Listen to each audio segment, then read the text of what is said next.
Hello, today I will be testing Monty's Montypresso Relic wax. We have two Indian laurel fingerboards. I will be following the instructions posted on YouTube by Monty's guitar channel. First we have to clean the fingerboards with lighter fluid. On the bench we have one neck from Squier 30th Anniversary Jazzmaster and Squier Classic Vibe 70s Jaguar.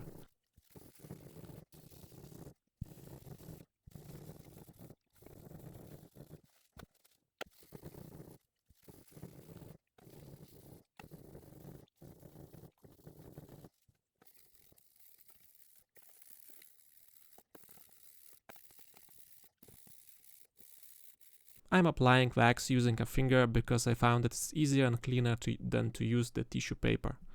Also, you feel when there's enough wax on the fingerboard. Your finger starts to glide like on butter.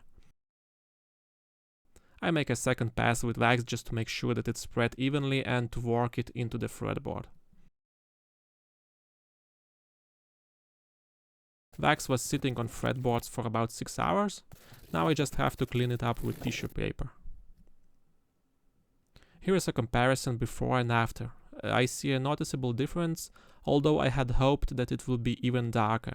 I could try to apply a few more coats and maybe hold it for a little longer, but my main objective was to get rid of this kind of grayish tint that both fingerboards had.